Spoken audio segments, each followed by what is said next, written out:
What is going on, guys? Welcome to Payroll MMA Most Confident Picks video. This is the first of many videos that are going to be bangers. We're going to be cashing left and right. I'm going to be giving out a plus 100 bet at the end of this video that I guarantee none other YouTubers that you've watched so far in this event have talked about. And I'm going to be talking about first some of my previous pay-per-view outcomes, predictions so far this year. 8 of 13 on 300, 9 of 12 on 301, 10 of 12 on 302, 8 of 12 on 303, a little bit of a fall off on the previous ones, 10 of 14 on 304, 7 of 11 on 305, Izzy sold the bag. Learn how to stop a rear naked, bro. Why are you giving up your back, running away in the middle of a fist fight? Bro does not care at all about winning anymore. Being raised with servants, apparently, you have no dog in you. Except for when the dog is in you, so to speak. Alright, let's get into Fight Night, Brady's versus Burns. My most confident picks. I'm going to be opening some of these, leaving some of them closed. Maybe we'll talk about them. I'm going to be talking about most of these picks, most of these fights, but not some of these like Gabriel Santos versus Yiza, Rong Zhu versus Chris Padilla. If you guys want to know about those fights and also this Fletcher fight, I'm not the person to be talking about it. Everybody else on this card, I've seen probably at least 3 of their last fights. Like I said, or no, I haven't said this yet. I've watched probably last 70 consecutive UFC events.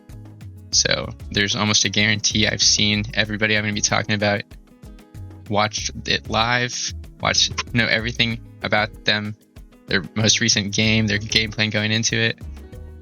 Let's get into it. Petroski versus Budka. Hopefully he's going to be smoking some bud because I have Petroski. Minus 280, not a great line. That's come down about minus 250 since I've last seen. It is Thursday, so that line is subject to move, of course. We'll see if there's a lot of Budka takers out there. I don't think there will be that many, except for maybe people losing on this first fight, wanting to get down on an underdog, get their money back. There's always going to be a play. Or maybe even Petroski will inflate more to minus 350. There will be people that lose this first fight that will come and make this line move, so you need to get this before the event starts. That being said, minus 280, not a great line for Petroski.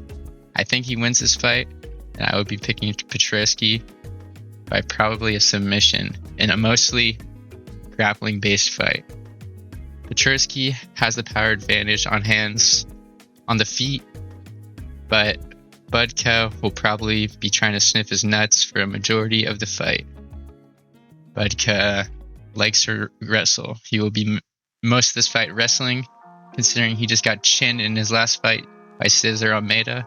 Petroski will not have the stand-up of a Cesar Almeida, but he does wing hard hooks in the pocket, sometimes a little bit overextending, leaving himself open, but I doubt that Budka is going to be the guy to chin him.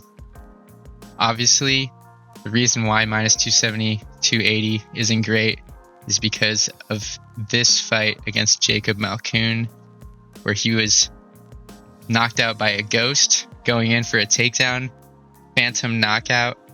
Some say he hit his head on the hip of Malkoun, knocking him out.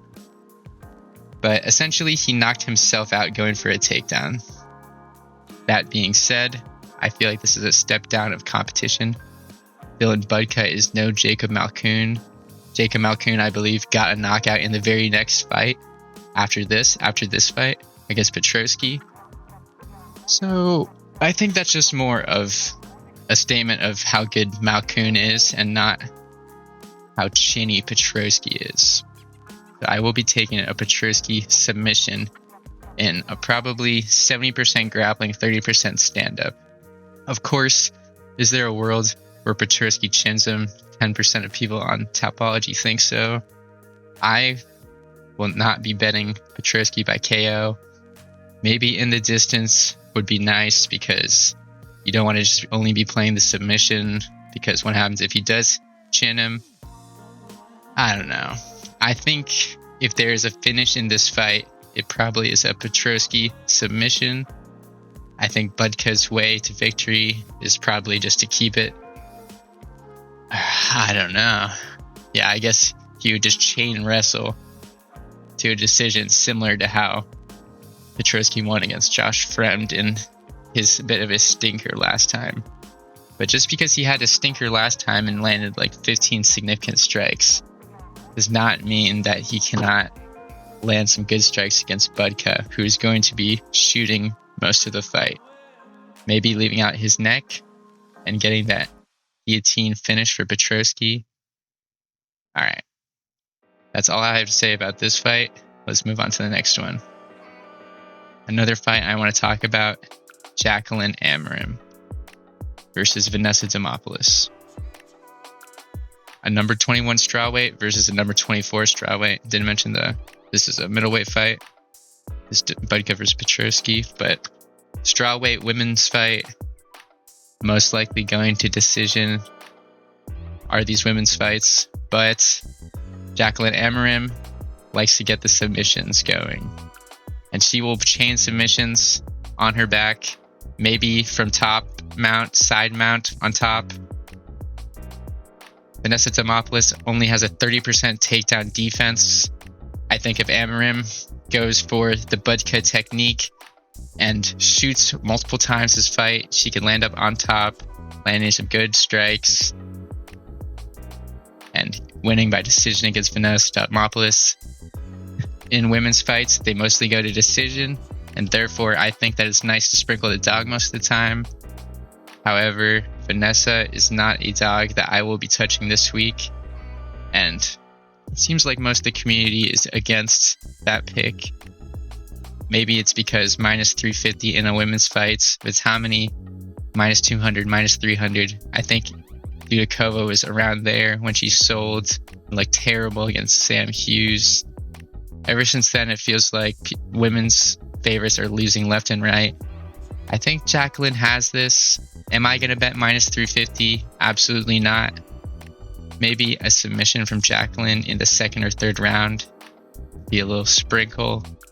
I don't think she's going to get one when they're dry in the first round, although she might get her down.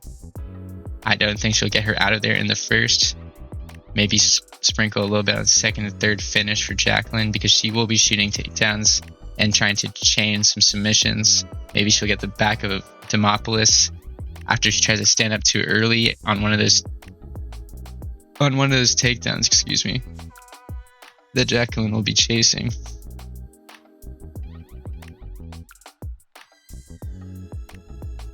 My cat it's trying to catch a fly or something. That's someone else walking up the stairs. Okay, on to the next one. I will be taking... I do think she definitely is live for a submission, but the number is ugly. Normally I'm like, okay, she can get a submission. Why is the number plus 300, plus 400, plus 500? It is because most of these fights are going to be going to decision when it comes to women's, especially strawweight. 115 is victim weight. Probably throw them over the cage if you're an adult male and above the weight of like 170. I just think, obviously, you shouldn't be betting Jacqueline in the distance. Just go submission if you want to bet a prop or something plus money on this fight, because I don't think Demopoulos money line is the move. Maybe a Demopoulos plus 3.5 if Jacqueline can't get the takedowns, but in terms of betting, probably want to go maybe a Jacqueline decision here, maybe throw Jacqueline in a parlay, a little 2-leg or 3-leg. I really would suggest to not go past 2 or 3 legs. In my history of betting on this sport, it's just not a good idea. Let's talk about another fight where I will be talking about the over-under. Andre Lima versus Felipe dos Santos. The line opens at near even, but these are not the lines now. Felipe Dos Santos is now a plus 170 underdog. I think the books that are pricing this are victims of Andre Lima's aura, because he got bit by Igor Severino after getting pressured and losing that part of the round before getting that disqualification finish. Then he wins against Mitch Raposo mid. I think this would be a close fight. The over-under is 2.5. Lima will probably be the more crisp technical striker, probably being more of a distance striker, being in and out on the outside. Felipe Dos Santos will probably be eating whatever Lima is taking or giving him and trying to counter, land something harder of his own.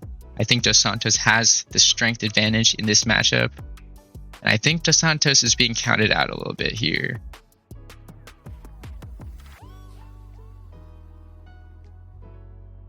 More on this fight later, because this was the plus 800 prop what I was thinking of.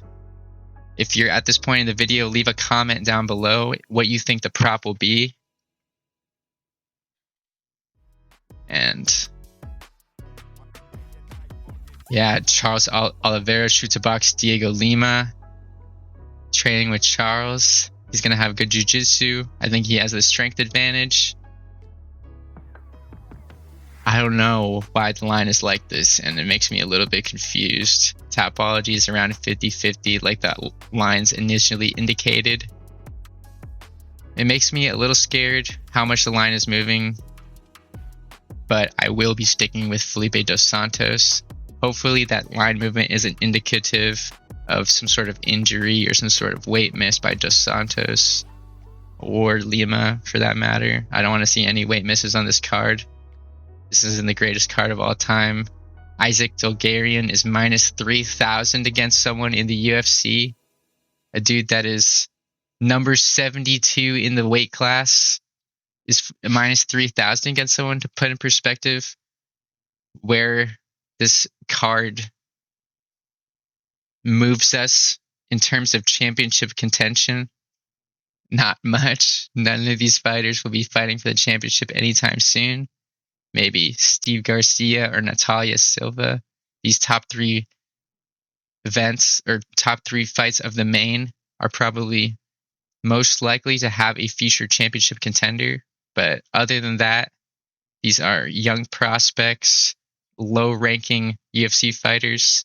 And that's why I'm kind of keeping it short, not going over every fight. I think it's smart to only go on a few, maybe some 2 legs, some straights on these fight night cards. That's where you're going to make the most money in my experience. All right, let's move on. I will be taking Dos Santos by decision. I think the over 2.5 is going to hit, as well as I probably wouldn't take it in this Jacqueline fight. I would pick under 2.5 in this Petruski fight with how much grappling is going to be going on. And I don't think Budka has any submissions of his own. Knock on wood. Hopefully he doesn't get a guillotine on my boy. All right, let's move on. Okay, I want to talk about this fight real quick. If Cody Durden doesn't look like a minus 300 favorite against Matt Schnell, they are going to deport him from American Top Team. This dude is probably the worst American Top Team fighter currently fighting in the UFC. Gets smoked by Bruno Silva in, I believe, late second round after one-way traffic fucking up Bruno. Bruno's bloody and battered, bruised. One of his eyes is fucked. Gets clutch knocked out by Bruno Silva and benefited me financially. Shout out Bruno Silva for that KO. I think I had him specifically for KO. Tagir Ulanbekov, he's a good prospect. Can't really say too much bad about Cody for losing that. Ulanbekov, being an off, is a good submission grappler. But that being said, I just don't think Cody Durden is all that. That being said, not all that. Matt Schnell is even less than all that. He's on a 2-fight skid, getting one punch flattened by Nicolau, who has no chin himself. And the same for Urseg. Who do you lose over here? Royval fought for the championship. Same for, or kind of similar to Ulanbekov. Both of these fighters are on 2-fight skids. I don't think Cody Durden should be a minus 300 favorite, but at the same time, I just can't really see Matt Schnell winning fights in the UFC.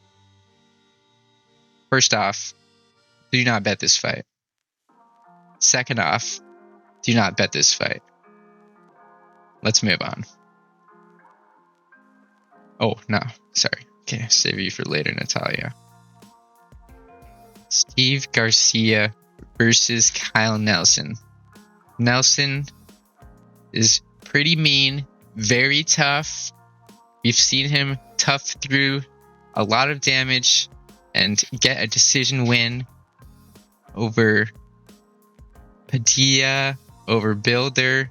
He is good at taking punches, surviving, and having better damage in the second and third rounds. However, I just don't think he's going to have a chance against Steve Garcia in the boxing. Kyle Nelson is going to have to time some takedowns against a barreling Garcia coming at him, trying to take his head off. He has 4 first-round finishes in a row. I believe it is for first rounds. TKO first, second, first. This dude is a finisher, and he usually gets it done early. And I don't think he'll be a first rounder here. Maybe if he literally comes out like crazy, like first like minute, maybe. If it's in the first round, it'll be in the first minute. But I kind of see this being a little bit of a longer fight, going into almost the end of the second. Steve Garcia is a little bit faster, has a little bit more pop on his punches.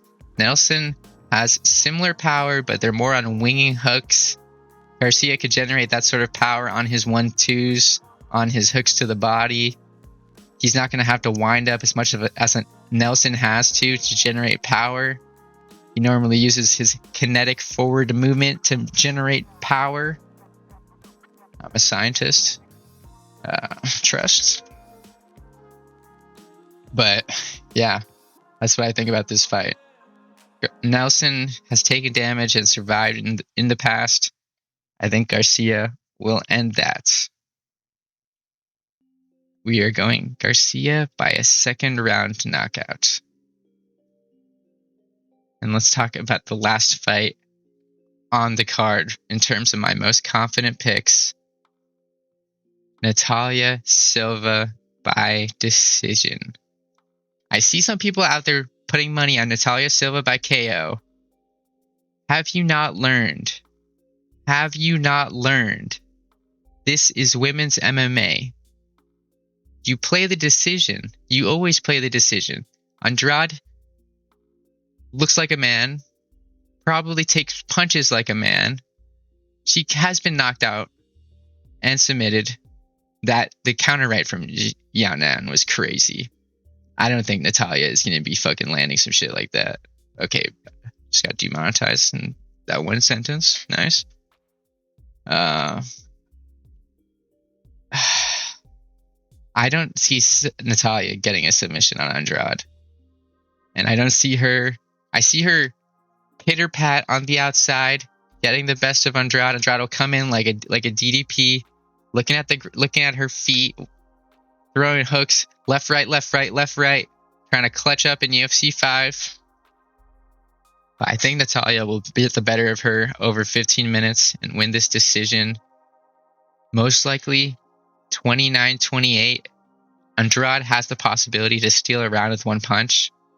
And that is the scary part about a minus 270 Natalia Silva.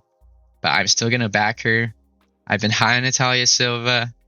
I've been watching all of her recent fights. When I look up SureDog on Chrome, it automatically takes me to Natalia Silva's page because I do so much research on it.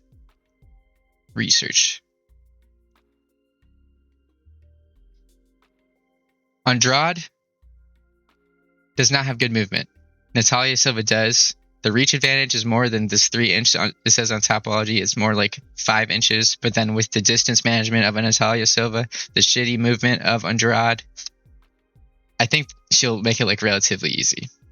Maybe even a 30-27. Okay. If you made it to this far in the video, leave a like. This is my first video on the channel for predictions. UFC, first of many, first banger of many. But hopefully we get a sweep on the first card. That would be sweet. Silva decision. Garcia second round KO. Felipe Dos Santos decision. Jacqueline Amarim decision. Petrosky second round submission. These are my most confident picks. And let's get further into that. What do I think has the most value? What would I be two-legging? What would I be taking straight? We're going to be getting more into that now in the betting segment. All right, let's start. Petrosky minus 300 money line, a little bit ugly. Plus 300 for a submission. That's pretty nice. I'll be honest. I've sprinkled on the submission. I have the Petrosky in a 2-leg. I like both of those. I think we're live in both of those. It makes me a little bit scared because he is a bit of a fluky flukester in terms of getting Phantom knocked out by Malkoon, or by Malkoon's spiritual guide of some sort. But I think he has the tools to beat a Budka who kind of sucks on the feet. Is going to be shooting a lot of takedowns. Petrosky is good at wrestling. He's an explosive athlete. We've seen that time and time again, regardless of loss or win. I think he's more of the explosive athlete, let alone the better wrestler. He is a little bit older than Budka, but I think Budka's youth will contribute negatively to his chances of winning this fight. Jacqueline Amarim versus Vanessa Demopoulos. As previously stated, I personally am not going to be touching this fight. Most value, probably Jacqueline by decision specifically. Maybe if you're feeling a little bit degen for plus 500 or whatever the price is, go submission. Demopoulos has bad takedown defense, but she's a bit of a dog. I don't think she's going to quit if she gets put into a half-ass submission. But maybe Jacqueline can catch her. I'm going to be leaning towards the decision here more. Lima versus Dos Santos. Here's where we get spicy. I liked it over 2.5 probably the most here. I've thought about Dos Santos money line at plus 170. I may or may not take that. I'm not too sure yet. But something I have sprinkled on is plus 800 Dos Santos split decision. I think it's possible. He doesn't make it look clean. He does the more damage, and he could get it done on the judges' scorecards. Like I said, I thought this fight would look more like these odds. Plus 110, minus 130. The books have it at over 2.5. They think it will go decision, but Lima is becoming a bigger favorite, probably because of the technical superiority. But I like Dos Santos' chances of getting into the pocket, making it dirty, coming out of shoot box Diego Lima. I think they're due for a good win in that camp. I'm going to go Dos Santos by split decision.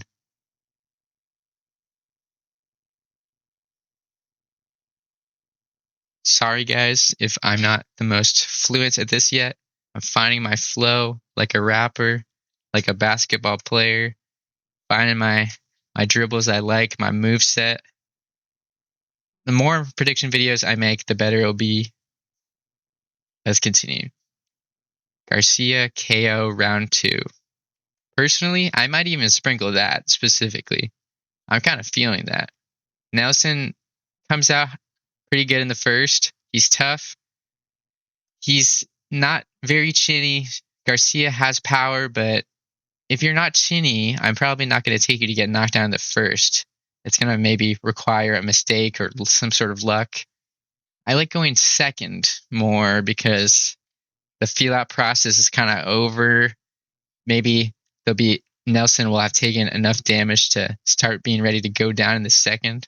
Of course, don't put serious money on it. You should never be putting an entire unit on a prop bet unless you're really balling. And at that point, if you're putting a whole unit on a prop bet, maybe you should be moving up your units a little more, putting them more on the money lines instead of putting an entire unit on props.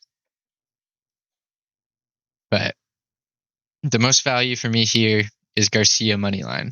I think he has more ways to win. I don't think it's going to go to decision, but if it does go to decision, I think Nelson wears damaged a little bit worse. We haven't even seen Garcia get damaged in his last 4 fights, so it's hard for me to imagine that. And yeah, Garcia moneyline is the play here. Natalia Silva versus Jessica Andrade. As previously stated, time and time again, over 2.5 looks good in WMMA. Let it be minus 200, minus 400, minus 500. You're usually catching me putting that in a parlay of some kind. But for this fight, they spoiled us a little bit. The line is minus 180 for this over 2.5. Andrade has looked washed recently. I don't think she's going to be getting the KO, but she is a dog. I don't think Natalia Silva is getting the KO. So where does that take us? Over 2.5. I won't get too greedy and put the Natalia Silva decision. Probably not.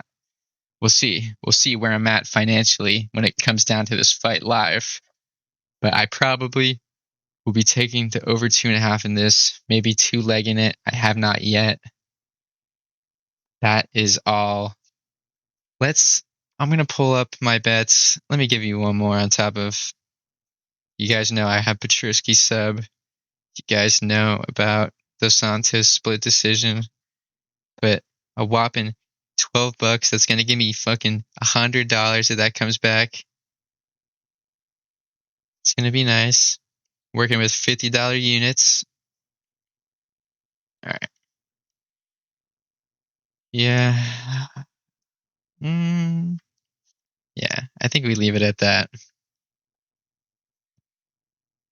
That will be all for now. 29:37 on this recording. We'll see how long the YouTube video comes out to. It's been a great one. It's my first video. I'm already feeling comfortable, confident, ready to crank out some content. Let me know if you guys like it. I'll probably be upgrading my equipment soon. And yeah, I know my mic isn't the best. That'll probably be first. But anything else, let me know in the comments what you guys want to see, what you liked about the video, anything. But if not, that's cool too. Thank you guys for getting to this point in the video. Thank you, and until next time for UFC 306 perhaps. Peace out. ARL MMA.